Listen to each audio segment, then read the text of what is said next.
BJP. നേതാവായ പങ്കജ മുണ്ടയെ വളരെ വൈകാതെ തന്നെ ഉദ്ധവ് താക്കറെ വിഭാഗത്തിൽ ചേക്കേറും എന്ന വലിയ നീക്കം രാഷ്ട്രീയപരമായി ബി.ജെ.പിയെ നഖശിഖാന്തം തകർക്കും എന്നുള്ള കാര്യത്തിൽ ഒരു സംശയവുമില്ല. കാരണം പങ്കജ മുണ്ട എന്നത് ഗോപിനാഥ് റാവു മുണ്ടയുടെ മകളും വലിയ രീതിയിൽ OBC വിഭാഗത്തിനിടയിൽ സ്വാധീനമുള്ള നേതാവുമാണ്.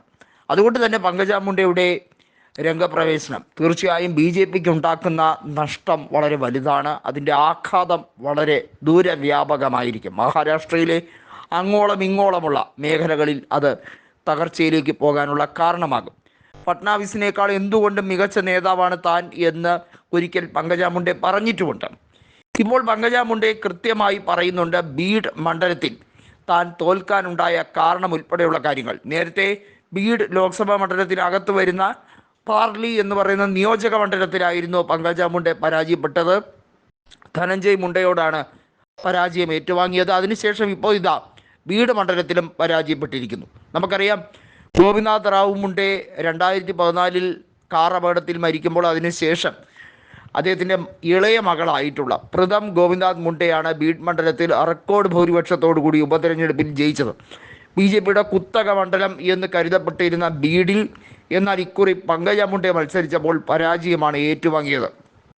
കൃത്യമായും പങ്കജ പറയുന്നു, പ്രവർത്തകരുടെ കാര്യക്ഷമതയില്ലായ്മ എല്ലാ തരത്തിലും തിരഞ്ഞെടുപ്പിനെ ബാധിച്ചിട്ടുണ്ട്. അതുമാത്രമല്ല ബി.ജെ.പിക്ക് എതിരെയുള്ള ഭരണവിരുദ്ധത പ്രകടമായിരുന്നു, ശക്തമായ പ്രകടമായിരുന്നു. അവിടെ ഉദ്ധവ് താക്കറെ മികച്ചൊരു മുഖ്യമന്ത്രി തന്നെയായിരുന്നു, അതിൽ യാതൊരു തർക്കവുമില്ല. ബി.ജെ.പിയുടെ അത്യാഗ്രഹം കാരണമാണ് ഇപ്പോൾ ഈ ഒരു വലിയ പ്രതിസന്ധിയിലേക്ക് നീങ്ങുന്നത്. തീർച്ചയായും ഉദ്ധവ് താക്കറെയുടെ നേതൃത്വത്തിലുള്ള മഹാവികാസ് അഘാതി തന്നെയായിരിക്കും ഇനിയും അധികാരത്തിൽ വരിക എന്നുള്ളതിൽ യാതൊരു തർക്കവുമില്ല എന്നാണ് പങ്കജ മുണ്ടെ വ്യക്തമാക്കിയിരിക്കുന്നത്.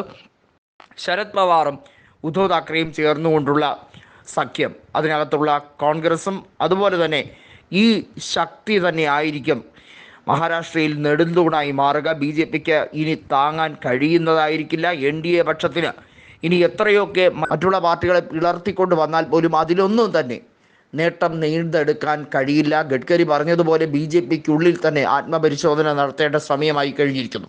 നിതിൻ ഗഡ്കരി എന്നത് ഉത്തമനായ ഒരു രാഷ്ട്രീയ നേതാവ് തന്നെയാണ്. അദ്ദേഹത്തിനോട് എനിക്ക് എല്ലാ ആദരവുമുണ്ട്. എന്നാൽ ബി.ജെ.പി നേതൃത്വത്തോട് എനിക്ക് ആദരവ് ഇല്ല എന്ന് തന്നെയാണ് തുറന്നടിച്ചിരിക്കുന്ന പങ്കജ മുണ്ടെ. അത് തീർച്ചയായും നിയമസഭാ തെരഞ്ഞെടുപ്പിൽ ബി.ജെ.പി ഒരു രീതിയിലുള്ള വർഗീയ പ്രചരണം നടത്തിയാലും അത് ഏശാൻ പോകുന്നില്ല. മഹാരാഷ്ട്രയിൽ ഉദ്ധവ് താക്കറെയെ കടന്നാക്രമിച്ച നരേന്ദ്രമോദിക്ക് ജനങ്ങൾ വീണ്ടും വീണ്ടും മറുപടി നൽകിക്കൊണ്ടേയിരിക്കും. അത് പ്രകടമായിരുന്നു. 2014 19 രാഷ്ട്രീയ സാഹചര്യമല്ല ഇപ്പോൾ മഹാരാഷ്ട്രയിൽ എന്നതും ബി.ജെ.പിക്ക് കേവല ഭൂരിപക്ഷം പോയിട്ട് 100 സീറ്റ് പോലും തികച്ച് നേടിയെടുക്കാൻ കഴിയില്ല. അത് ഉറപ്പിച്ചു കഴിഞ്ഞിരിക്കുകയാണ്. നിലവിലെ നിയമസഭാ തെരഞ്ഞെടുപ്പിലേക്കുള്ള നീക്കം എങ്ങനെ തന്നെയായിരുന്നാലും NDAയിൽ ഭിന്നിപ്പ് രൂക്ഷമായിരിക്കും. അതേസമയം ഇന്ത്യ മുന്നണിയിൽ ഒരു രീതിയിലുള്ള ഭിന്നിപ്പില്ലാത്തതിൻ്റെ കാരണം അവർക്കുള്ള ഐക്യതയും കെട്ടുറപ്പും തന്നെയാണെന്ന് പങ്കജ മുണ്ടെ പറഞ്ഞു കഴിഞ്ഞിരിക്കുന്നു.